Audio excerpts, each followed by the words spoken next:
mas no meio da dor. O que ela ouviu foi uma notícia que revelava uma ação divina. Deus estava agindo e isso despertou algo em seu interior. E partindo desse princípio, irmãos, ainda dentro desse primeiro ponto, eu quero destacar algumas verdades a respeito desses versículos que nós acabamos de ler. Primeiro, Deus, ele mesmo em Moabe, ele continua falando.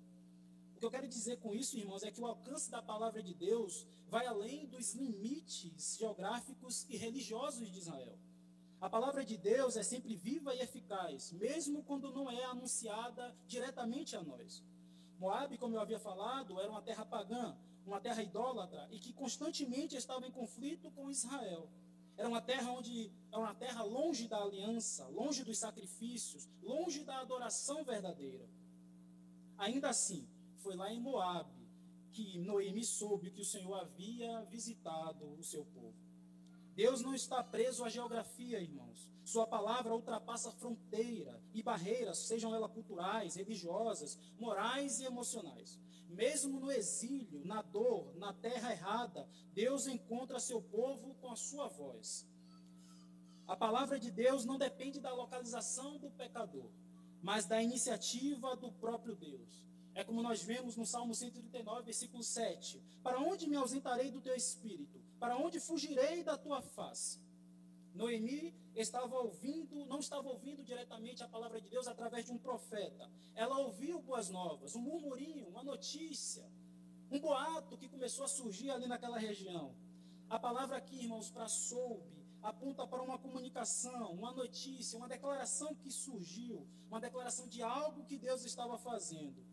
E isso nos lembra, irmãos, do poder das boas novas. O apóstolo Paulo, em Romanos 10, 17, nos diz: a fé vem pelo ouvir, o ouvir a palavra de Deus. A fé é despertada quando ouvimos o que Deus está fazendo. A consciência de Noemi começa a se reavivar quando ela ouve que Deus está visitando o seu povo. Talvez ela tenha passado anos sem lembrar da aliança, anos sem lembrar da fidelidade do Senhor, mas aquela notícia foi como uma fagulha de esperança em meio àquele deserto. Isso porque não há, irmãos, limites para a palavra de Deus. Ele fala ainda em Moabe, irmãos. Deus fala ainda, seja ele em uma cela de presídio, Deus fala ainda, seja ele falando em um leito do hospital, Deus fala em um quarto onde há tristeza, depressão, onde há ansiedade. Na semana passada foi falado aqui aos adolescentes a respeito da relação deles com as tecnologias.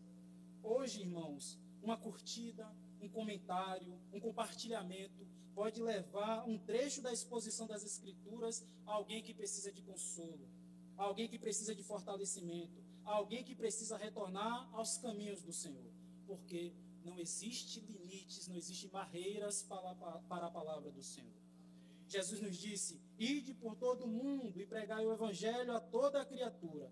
As redes sociais são uma ferramenta poderosa a nos ajudar a cumprir essa ordem, essa missão do nosso Senhor, porque não existe barreiras para a sua palavra.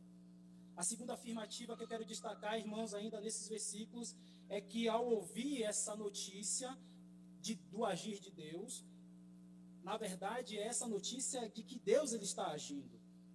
O que despertou Noemi não foi saber que o Senhor se lembrou apenas do seu povo. Era uma ação de Deus e não da terra. Não foi uma melhora econômica, não foi uma decisão política em Israel. Foi o Senhor que trouxe pão. Isso nos lembra de João 6,35, quando Jesus diz: eu sou o pão da vida. Aquele que vem a mim jamais terá fome. Quando ouvimos que Deus está agindo, que há pão em sua casa, somos atraídos novamente para Ele. Somos consolados e nossa ansiedade e angústia é aliviada. Algo semelhante aconteceu com João Batista. Ele, que foi enviado para preparar o caminho do Senhor, se viu preso e enviou mensageiros a Jesus a perguntar: é o Senhor mesmo o Messias ou devemos esperar outro?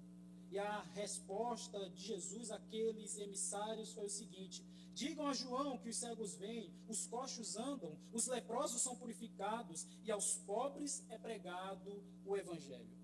Talvez, irmãos, você esteja nesse contexto de tristeza, de abatimento, buscando respostas da parte de Deus. E o que pode reacender a nossa esperança é olhar para o que Deus fez, é olhar para o que Deus faz e olhar para o que Deus ainda fará.